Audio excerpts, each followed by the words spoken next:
method or what is the pattern to assess in your institution, that can be also taken as a study, one of these, what, institutional ethnography. Okay. And the last one, if you people are involved in some of the ethnography, it is called what? It is called auto-ethnography. Like, auto-ethnography involves the study of the group or a culture to which the researcher belongs. For example, if I am studying about nursing faculty, experiences or any particular behaviors or how anything about the nursing faculty, because I am already a nursing teacher, so I am already involved in that. So in that case, what it can be an auto-ethnography. For example, auto-ethnography that explains the experiences of a mental health nurse providing psychiatric license to the British forces. The other one more approach you must know, that is about the grounded theory. What it can be, the grounded theory? The grounded theory is what? Development of a theory from the data what we are collecting. Okay. So develop a new theory through the collection and analysis of data about any phenomena. And develop from the collected data, we believe that better to avoid consulting literature before the data collection. Can anyone say that why we need to avoid literature before the data collection in grounded theory? All of you know that grounded theory is the development of a new theory based on our collected data. And the researchers are saying that they are saying better आप लोग review of literature ना करें or don't do the review of literature. Can you justify why? Will become biased. It will be biased. There are chances it will become biased because we are developing some new theory, and if it is exactly the same replication of already existing or it is in relation with what we have already done, so that is not going to be a new theory as such, right? So better to avoid consulting literature as much as possible in case of doing the grounded theory. But for other approaches like ethnography, phenomenology, in that case you can have, okay, we don't have much that restriction. So for example, in this study, an approach to explore the psychological process of men who suffered with depression, and that was they're using a grounded theory approach they did, and they uncovered 6 stages the men navigated when they experienced their depression. So that was the stages they identified, and they found that when the men suffer with the depression, they are undergoing the 6 stages. So what we have to, the goal of grounded theory is to discover the main concern of the problem and have a basic social process that explain how people continually resolve it. Okay, we call it as a core variable in this. For in this, the stages of depression, the previous example, that can be the core variable of that. Okay, so that can be another thing. And phenomenology. Phenomenology is one more thing, and that is dealing with what it will be mainly dealing with phenomenological methods. We learned ethnography, that is culture. Grounded theory, that is mainly focusing on developing of new theory based on our data. Okay, and phenomenology is dealing with lived in experiences, everyday experiences. Seek to understand the outside world as it is interpreted by and through the human conscious. That is what in COVID-19 lived in experience, right? Okay, that example, we use a phenomenological approach in that. So that was the lived in experiences of a COVID-19. Or experiences can be like experiences of a domestic violence, example I am giving, or the quality of life of an elderly with Alzheimer's, or any day-to-day experiences of human we can do with an approach called phenomenology. The topic appropriate to the phenomenology are the ones that are fundamental to life experiences of human.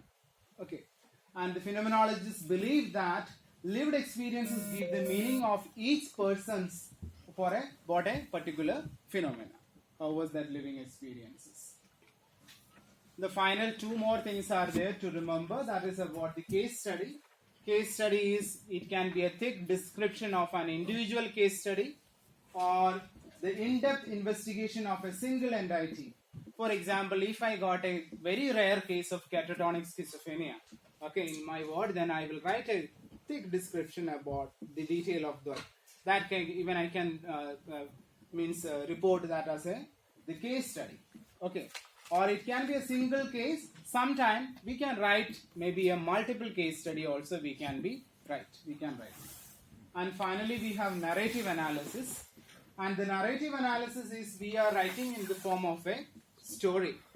In the story, there may be many characters and they are playing different roles, and the individual will try to explain their experiences in the form of a story. Okay, like for example, you people are coming, you have started your journey from the Monday, right? So many people, in the form of a story, you will try to write your thing or explain your thing. Okay, with a different role performed by a different person in this workshop. So like that, if you are writing in the form of a story, and that can be called as what? Narrative analysis. But I believe in order to do this, we need to be a very good writer. And this writing skill is very important. And not only the writing, the way of the thinking and all the thing, very creative arts they required, then they can do a better narrative analysis. So for us, the nursing studies and the narrative analysis are very limited. I could not find anything related to the nursing narrative analysis. Telling the stories in a natural way to explain our experiences to the others. Okay, so then we can tell in the form of a story, or maybe after you are a hectic schedule, going back to your home. So we share our story to our family members, right? Whenever we reach our home, that itself can be a narrative analysis or a narrative section, right? When we reach home, I ask to my son, how was your day? What all thing you did? How was the thing? Same thing. My wife will be asking to me that what all thing happened and how was your day? Same thing you'd say.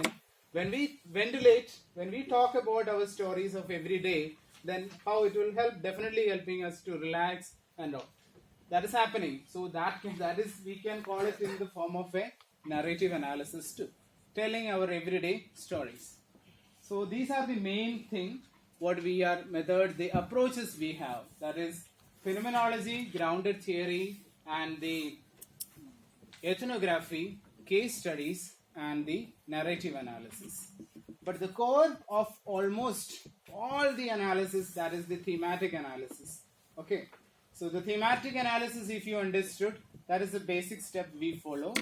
In order to help our thematic analysis, we have some of the softwares we are using nowadays. The one is MaxQDA and NVivo. Both are available, but it's not available for free. So, but you have, if it is required, you can purchase, and it will help us to categorize, or it will help us to categorize the initial coding and all. But not a complete help. It will not help. Only to categorize some of the codes and only to summarize something. Only it will come later. All thing is your understanding about the data. So softwares will not give like SPSS output, what you might have seen in the parametric test and all, right? Like that output it will not give.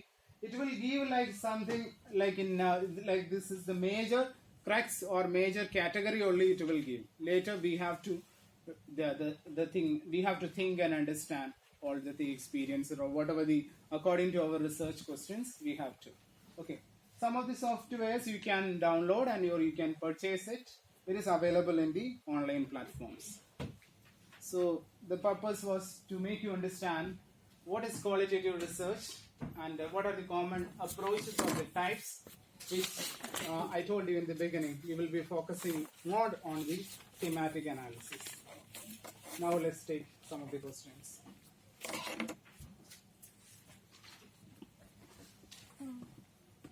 So thank you so much, sir, for elaborating qualitative research and different types of analysis. Now I would like to call all the participants for an open floor discussion.